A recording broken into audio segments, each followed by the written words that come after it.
Hi friends, welcome to my channel. நம்ம சேனலில் இன்றைக்கி பார்க்க போகிறது உருளைக்கிழங்கு பூரி மசாலா. நம்ம சேனலுக்கு போகிறதுக்கு முன்னாடி எல்லோரும் எங்கள் சேனலை சப்ஸ்கிரைப் பண்ணுங்கள், லைக் பண்ணுங்கள், உங்கள் ஃப்ரெண்ட்ஸுங்க எல்லாருக்கும் ஷேர் பண்ணுங்கள். உருளைக்கிழங்கு பூரி மசாலா செய்ய தேவையான பொருட்கள்: வேக வைத்த உருளைக்கிழங்கு 4 சிறு சிறு துண்டுகளாக நறுக்கிக் கொள்ளவும். வெங்காயம் 2 நீளவாக்கில் நறுக்கிக் கொள்ளவும்.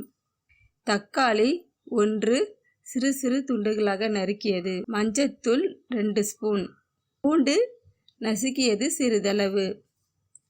கடலைப்பருப்பு 2 ஸ்பூன். பச்சை மிளகாய் 3. இஞ்சி சிறு சிறு துண்டுகளாக நறுக்கியது சிறிதளவு. கடலை மாவு 2 ஸ்பூன். கருவேப்பிலை சிறிதளவு. கொத்தமல்லி இலை சிறிதளவு. கடுகு 2 ஸ்பூன். தேவையான அளவு உப்பு. வாணலில் தேவையான அளவிற்கு தண்ணீர் ஊற்றி அந்த தண்ணீரில் உருளைக்கிழங்கு சிறு சிறு துண்டுகளாக நறுக்கி வேக வைத்து எடுத்துக்கொள்ளவும். வாணலில் தேவையான அளவு எண்ணெய் ஊற்றிக்கொள்ளவும்.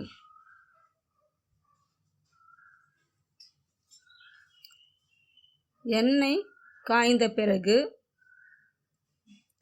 கடுகு 2 ஸ்பூன் போட்டு தாளிக்கவும்.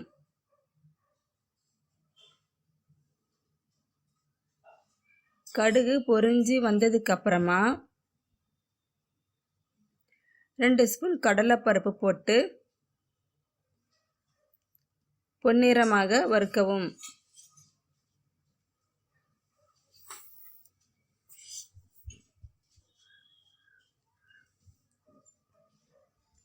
சிறிதளவு கருவேப்பிலையும் சேர்த்துக்கொள்ளுங்க.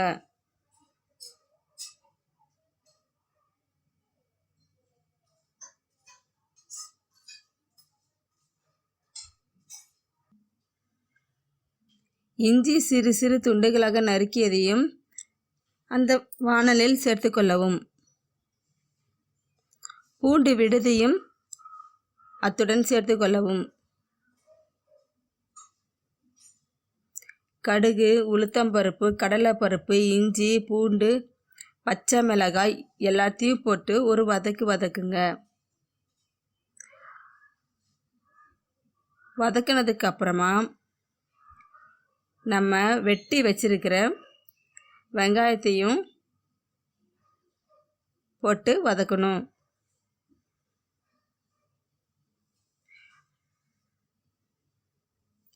வெங்காயம் ரொம்ப வேக வைக்க வேண்டாங்க, ஒரு பொன்னிறமாக வர்ற வரைக்கும் கொஞ்சம் வேக வச்சா போதும். வெங்காயம் வதங்கினதுக்கு அப்புறமா நம்ம வெட்டி வச்சிருக்கிற தக்காளியும் அது கூட சேர்த்து வதக்குங்க.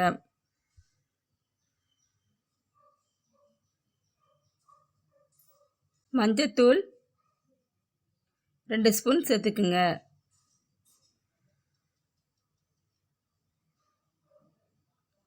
எல்லாத்தையும் போட்டு ஒரு வதக்குங்க. வெங்காயம் தக்காளி நல்லா வதங்கி வரத்துக்கு உப்பையும் தேவையான அளவு போட்டுக்குங்க.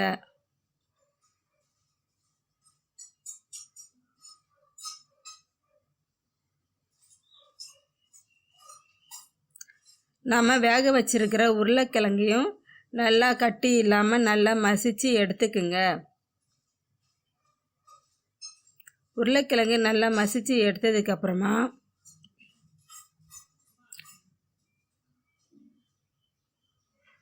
அந்த உருளைக்கிழங்க வெங்காயம் தக்காளி பச்சை மிளகாய் மற்ற பொருளோட சேர்த்து உருளைக்கிழங்கையும் அது கூட சேர்த்து ஒரு வதக்குங்க.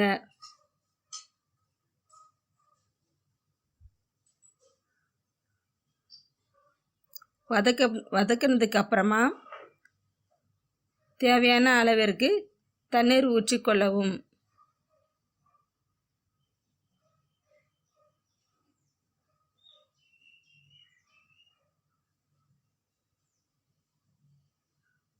தண்ணீர் ஊற்றினதுக்கு அப்புறமா நம்ம அந்த கிரேவியை நல்லா மசாலாவோட ஒன்றோட ஒன்று நல்லா கலந்து வரத்துக்கு நல்லா ஒரு கிளறி விடுங்க. நம்ம வச்சுருக்கிற கடலை மாவுலேயும் சிறிதளவு தண்ணீர் ஊற்றி நல்லா கலக்கி கொள்ளவும். கடலை மாவு எதுக்கு கலக்கிறோன்னா அந்த உருளைக்கிழங்கு பூரி மசாலா கொஞ்சம் திக்காகி வரத்துக்காக தான் அந்த கடலை மாவை நம்ம சேர்க்குறோம்.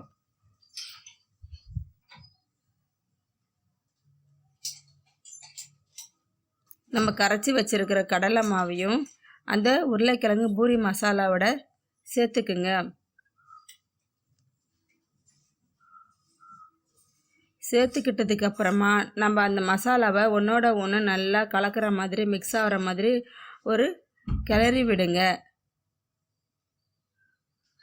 மசாலா நல்லா திக்கான பதத்திற்கு நல்லா கொதித்து வந்துடும். மசாலா உருளைக்கிழங்கு பூரி மசாலா நல்லா வெந்து வந்ததுக்கப்புறமா கடைசியாக கொத்தமல்லி தழை போட்டு இறக்கிடுங்க. இதுவே சுவையான உருளைக்கிழங்கு பூரி மசாலா. இந்த உருளைக்கிழங்கு பூரி மசாலா பூரிக்கு மட்டும் இல்லாமல் சப்பாத்தி தோசை எல்லாத்துக்கும் நல்லாயிருக்கும். இதை நீங்கள் உங்கள் வீட்டில் ட்ரை பண்ணி பாருங்கள்.